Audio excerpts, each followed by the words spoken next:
All right, now I'm very excited to introduce y'all to Pamela Compton. She's the Executive Director and COO of Wealth Management Product Technology at Morgan Stanley. Now she's going to chat with us about the transformative impact of employee networking groups. So Pamela, before we get started, first off, welcome to the stage. And secondarily, what would you like our audience members to know about you today? Sure. So my name is Pamela Compton, as mentioned, not Paloma, but beautiful name. I work for Morgan Stanley. I've been at the firm since 2018, so about 6.5 years now. And I've had a variety of roles within the organization already. And just want to note that Morgan Stanley has an amazing culture. So I'm very excited to talk about our employee networking groups today. Very cool. All right. Now, I've gotten a chance to work with a lot of Morgan Stanley teams, which is really exciting over the years that I've been with Power to Fly.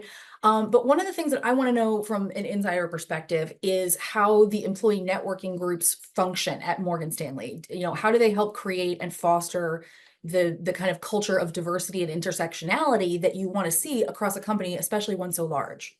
Yep. So we have tons of employee networking groups. So we have the Black employee networking groups, Latino employee networking groups, disability veterans, etc. But when I joined in 2018, a few years prior, a group of managing director women have put together what we called Women in Technology. And in technology, I think that was really the start of really forming this intersectionality, and I'll explain why. So we had all types of women from all different backgrounds, and they built a structure that helped us to create what's called our Race and Ethnic Diversity Networking Group, which we call RED. So RED began as an employee networking group for Black and Hispanic employees, and we later expanded over to our Asian community as well. So we started to see intersectionality there between women in technology and RED. And then we saw, there were still some groups that were missing. So we created what's called the culture of inclusion. So that expanded over to our LGBTQ plus community, our disability community, our veterans, and our allies. And instead of creating now individual events, now we had events that really included everyone. So for example, if you were an Asian woman in technology, but you were also a lesbian, what does that mean? And what kind of programs can we help facilitate for you so that you feel like you belong and you're included? Right. So as I mentioned, really created a focus more on intersectionality. And it's really been amazing to see how all our communities come together and support one another and empower one another. So I'm really happy to be part of that experience. That is so wonderful. And, I really, as I'm listening to you talk kind of about the evolution of these programs, it's really reminding me of Power to Fly and how our journey started and how, we focused starting just on getting moms back into the workforce via tech roles, right? And now 10 years later, we have, expanded into so many different industries, but we also serve different groups and different demographics than we did when we first started as well. So I love that.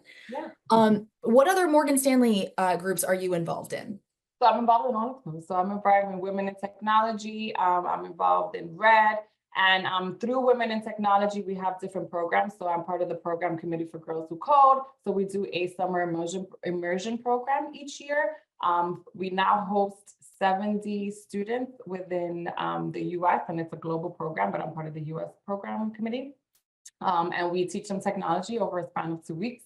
And it's all done virtually. We sign them up with mentors within the organization as well. So it's a great program. And within RED, we have partnerships. So the one partnership that I'm specifically responsible for is the Hispanic IT Executive Council.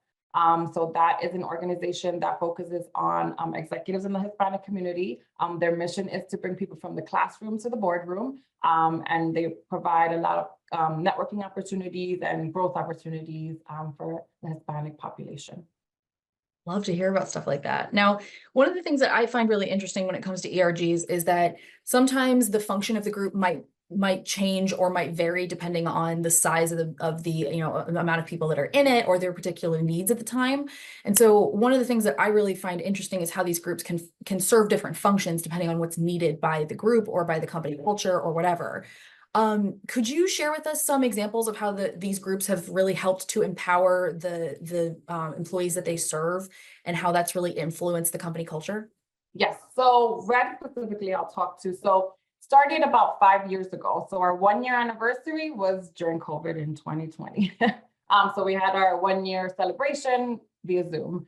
just like everyone else was on Zoom. But that year, 2020, was also a time when a lot of racial injustices were brought to light, right? So through Red, we were able to really create a safe space for individuals to really have conversations about what was happening and how people were feeling, right? So targeted towards our Black and Hispanic population, but also our allies. So we had individuals who now were learning more about the experiences, were asking questions that they didn't feel comfortable asking in the past. And it wasn't just our junior employees. We had a lot of senior employees also in the mix, right? Moderating and facilitating these conversations. So we really we were really united, and it felt truly authentic, and it really was authentic. And I feel like without Red, maybe we would have had it, but I feel like that helped to cultivate those kind of conversations.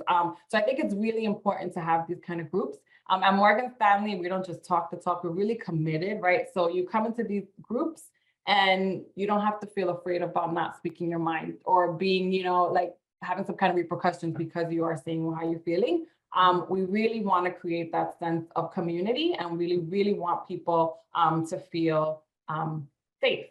Yeah. And part of that program, part of 2020, as well, we created an advisor program. So, we have all these mentoring programs out there, but we weren't thinking about sponsorship. So we created an advisor program that helped to advocate for our diverse population as well. So to have senior individuals talking about you when you weren't in the room, that can help, expose you to audiences that you weren't necessarily exposed to in the past.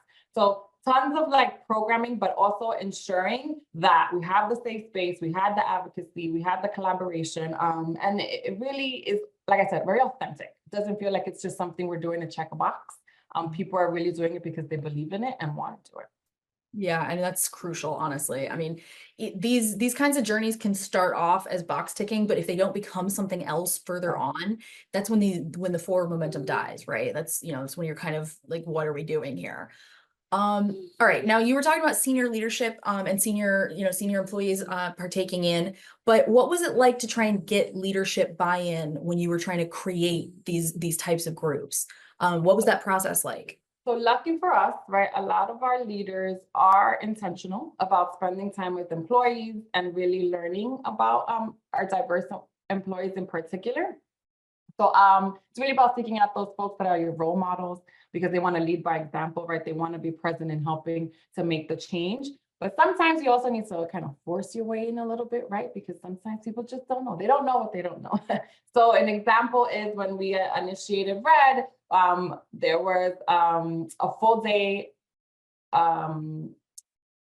conference, let's call it, and there was a luncheon, and they were like, who do we invite to this luncheon? And folks were like, let's invite Red. Let's get these folks on the table with women in technology and really share stories so that it could be a little more genuine, a little more free flowing, and have these senior leaders really understand who we are and the impact that we're trying to make. And having those one-on-one conversations really help, and showing people the journeys that each individual had and what the organizations had as well, really help them understand and really help them get the buy-in, right? So you want to seek those folks out that that are going to help you, but you also want to push a little bit, right?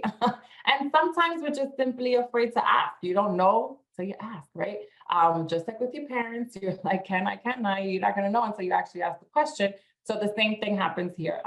You really miss opportunity assuming that you know how folks are going to respond to something. Yeah, yes, of course. And I think it's really kind of telling that, Morgan Stanley wants to do a good job with this. And so instead of kind of like staying hands off and just hoping things go right, it's more of a hands-on process of like, okay, let's see what we're doing. Let's check and make sure that the efforts that we're making are having the desired response, that people are feeling more comfortable to bring themselves to work, that people do feel more supported. All right, let's talk about how we kind of bring tech into this. Now, you don't have to be a big company to have, employees or teams spread across the country or around the world. What role do you think tech plays in helping the employee network groups to really function in, a global space or, across various distances? Yeah, so we are a global organization. And like you said, you don't have to be a huge organization to be global. So listen, Zoom is the end all be all, right? It's like, I think I remember a meme back in when COVID came out, like who really started COVID, and there's a picture of like a Zoom peeping out of a hood. But we do all of our events for the most part are hybrid, just because you want to ensure that everyone is able to participate. So whether we have in-person events, we also have that virtual component so that folks can attend. So we have many events every month for, like, currently we're celebrating Hispanic Heritage Month.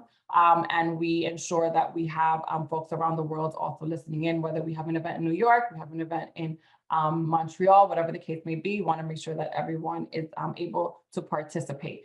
And during Pride Month, actually, we have what's called Drag Bingo, and that's all done virtually. And that's one of my favorite events. We have someone come in and she sings in between sets, and it's amazing. Oh, now I'm incredibly jealous. I want to have drag bingo. That sounds really, really fun. Okay, let's talk about kind of high level. Obviously this entire idea and subject of an area that you are very passionate about, but being involved in these kinds of groups and also having a day job, like if this is not your work function, can be incredibly exhausting. So how do you avoid burnout and try and strive for a little bit of balance? Yep. So I'm a Libra, so I'm all about the balance. But seriously speaking, right, I don't believe in 50-50 balance. I think I redefine for myself what balance actually means. I'm a mother, I have 3 daughters, I have a full-time job, I come home and I have the mom job as well. So I always feel like you need to, some days you're gonna give your job 70% and your family 30, other days you're gonna give your family 85% and your job 15%. It's never gonna be perfect. And it's all about giving yourself a little grace. You're not gonna always get it right, but you're doing the best that you can. And definitely, most importantly, take care of yourself, because if you can't take care of yourself, you can't take care of anyone else or anything else, right? So you are the priority. If you feel burned out, it's time to take a break. And I tell myself that all the time. But again, it's knowing it's never going to be a perfect 50-50 balance, right? And you just have to prioritize what's important on that specific day. I take it day by day, because otherwise, if I start planning too ahead, I'm not gonna make it. I'm gonna fail. You are hitting like all of my greatest hits, like just nail on the head, right? Bang, bang, bang, right? Like you can't pour water from an empty cup, right? This one is huge. And I feel like this is a message that needs to and should be sent to working moms everywhere, because we are, well, I'm not a working mother, I'm just a person, but working moms are incredibly hard on themselves all the time. So I love this, like, you can't pour from an empty cup, so you have to take care of yourself. But I also very much appreciate the follow-up of, once you're there and you're kind of like doing the things to help people, you still are checking in with yourself, right? You're still making sure, like, am I able to do this? And is this all working out? Yeah, I think that's a really, you make really, really good point here. Have you ever gotten to that point before? Like you had to really like stop yourself and realize like, okay, I need to pull back. I need to, kind of reevaluate or reorganize my priorities for the day. And if so, what did that feel like for you? Because that can be actually, when I had so I had twin girls, they're gonna be 12 now, but when I had them, I was still kind of, I was in mid-career. And I actually decided I wasn't going to stop working, but I did pull back a little bit, because I decided the first 5 years of their life, I really wanted to make them my priority. So while I did work my 9 to 5, I wasn't going above and beyond at that point, because I knew that I wanted to do drop-offs. I wanted, to do certain things with them and be present. And after that 5th year, I was like, okay, now it's time to kind of make that shift and focus more on my career. So what is it that I want to do? Like, where do I want to go? And that's actually when I made the change to Morgan Stanley. And I think it was like a great decision. And like I said, Morgan Stanley has an amazing culture. So it worked out really well for me, because I was actually I felt a little more comfortable prioritizing work. But at that point, I also felt like I had the support at work to be able to do both. And like I said, sometimes I miss something from the kids and I'm like, oh, I feel bad about it. But like I said, you go back to giving yourself a little grace. And it's all about quality over quantity at home, right? So when you are home, you are present and you're paying attention to what's happening, versus if I'm gonna come home and just go on my laptop, I'm not giving my kids anything, right? So it's all about like just focus on what's important at that point in time and really just being present in those areas. Excellent advice. Very excellent. And it kind of reminds me of another thing that we talk about a lot here, which is, we all have all of these balls that we're juggling, right? And the key is to know which ones are plastic and which ones are glass, because you're going to drop them. It's going to happen. But being able to hopefully, like you said, kind of plan ahead a little bit, or at least try and be aware of the different demands on your time, or like being more intentional about where you want your focus to be. Because I feel like for a lot of us, it's really easy to look back and be like, oh man, I really wish I'd been more present, when they were in this, this portion of their growth and development or whatever. And so I think doing that on a forward look as opposed to just in hindsight is fabulous and very, very proactive. Like that. Okay, now the one thing I did want to go back, because we've been racing through these questions, is like awesome responses from you. So thank you. I do want to go back and I want to ask you something. This wasn't something that we had prepped you for, but have there been any developments with the ERGs that have surprised you? Anything that you didn't expect to happen when they were started?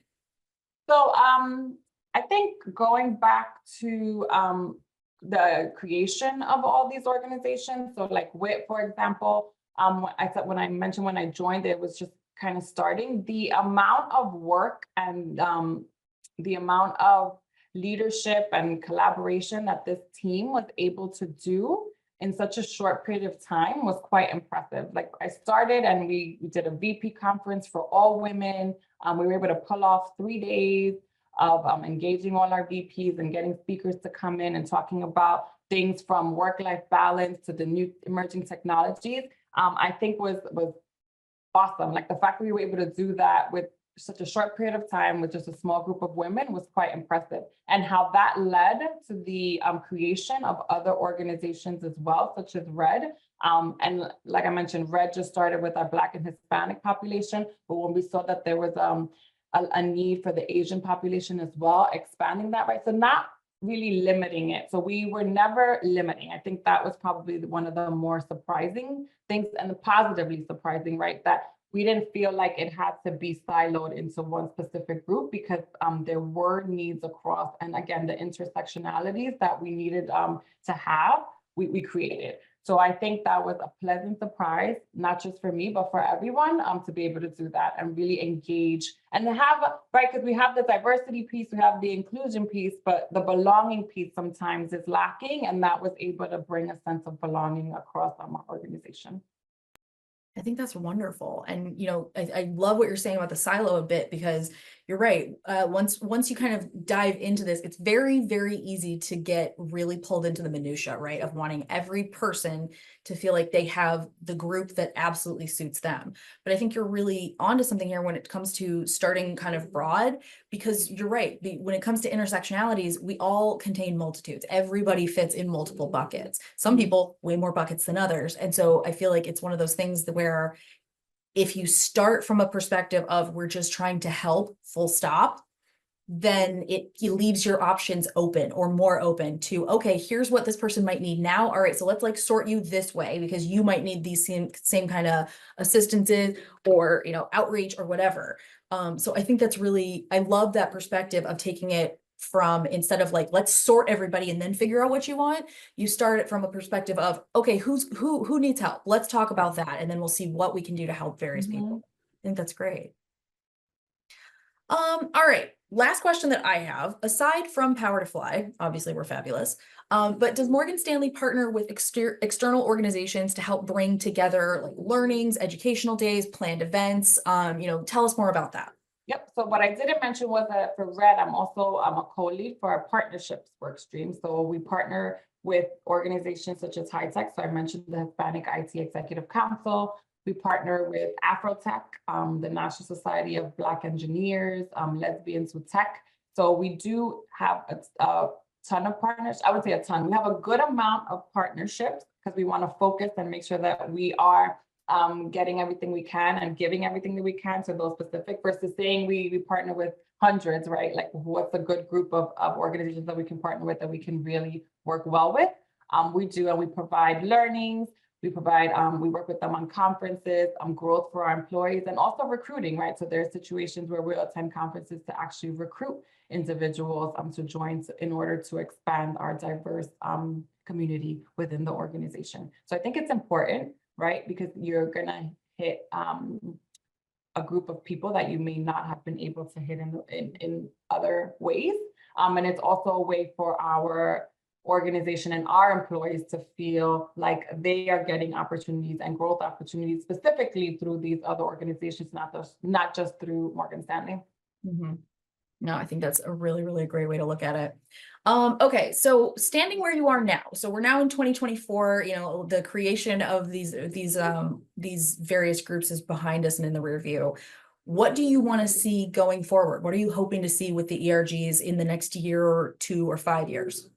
Continue to grow, right? So we want to have more volunteers, right? Because we have like the doers, we have those folks that are always in the mix of all the time and really doing all the work, right? So really expanding, educating individuals, and making sure that people speak up. So if we aren't hitting a particular point, a particular group, really ensuring that we, like I said, communication is key, right? We need to understand what the needs of folks are. So getting that information and ensuring that everyone as a whole, whether you are part of one of our organizations, whether you're an ally, whether you're not, and you're just an outsider looking in, whether you feel like you can at any point in time come to us, join us. We can create a safe space for you, and we can provide any need that you may have that we aren't already addressing. Excellent. Okay. All right. In the last couple minutes we have, I want to talk, kind of pull back, focus a little bit. And what I want to know what message you have for people who are looking to start groups like this at their own organizations. You know, what would you tell them? What's the first thing they should be doing, or first steps they should be taking if they want to see the same kind of effect happen at their companies? So you can start small. I think people often assume you need a large group of individuals to make a change or to create something, right? And that's not necessarily true. It all starts with an idea, small group of people getting together and really trying to work towards a common goal. In that small group, have a loud person, right? So there's always that one person that's gonna shove the mission up in people's faces, shout it from the rooftops. So you kind of want that because we have that person and she's amazing and she's always in people's faces and we love it, like, because she's getting the message across and you don't have a choice but to listen to her. So I think that's very important. And also get your senior leaders involved, right? Because they are the ones that are going to influence. Sometimes you feel like it's harder to do in a larger organization, but if you get those right group of people in and they are educated and they understand the mission and they know what's going on, they will want to help as well. I absolutely love that. Okay. The last question I have for you is this. If people only take one thing from today's event, what do you want that one thing to be? I would say speak up, right? I don't think people do that often enough, even though we think we do. I think it's important to really say what's on your mind. Obviously, you want to be respectful, be mindful, and welcome any diverse perspectives. But speak up to others and get your message across in order to create the change that you want. Because without doing the work, nothing's going to happen, and it starts with you. Yeah. Excellent. Excellent advice here, Pamela. Thank you so, so much for sharing your time with us, your expertise. This has been truly wonderful. Now I do want to see, I don't think we got any questions from the main stage. I'm not seeing any. So if we've got any, please feel free to send those my way, y'all. But we did get a couple questions that came in like towards the end of the last event. So if you want, or if you don't mind, like, would you like to keep answering questions, or are you fine? Sure. If I can, I will. Okay, sure. All right. This person had wanted to know, they said that they tried to start an ERG at their company. They couldn't really get the buy-in, and so it sort of petered out. If a person's having that much trouble getting buy-in from leadership, when do you know that maybe you need to change your tactics or do something differently than what you're starting to do? You know what I mean? So I think maybe they're not reaching out to the right people. Unfortunately, not everybody's gonna hear it, but kind of like I mentioned before, you kind of have to force your way in sometimes. So if there's opportunities or meetings you can join, that you can kind of sit at the table and kind of force to listen, because we're already at the meeting and we're here to talk about this particular topic, I think they should. And also engage different individuals, people you may not even think to reach out to, because sometimes those are the ones that'll unexpectedly or surprisingly help you. but little force sometimes, you know, a little shy. Well, I very much appreciate that you have somebody and that is a recognized, like, valuable player on the team of the person who's like a little loud and is not going to be quiet about it and is going to keep bringing it up. And I don't know if you can tell, I think I might be that person for my group. So I love it. I think you're great. I can feel your good energy. thank you so much, Pamela. All right, this has been really wonderful. I'm so happy to have gotten to talk to you, and I really hope we get to do this again soon. So thank you. Thanks so much for having me. Of course. Enjoy. Bye.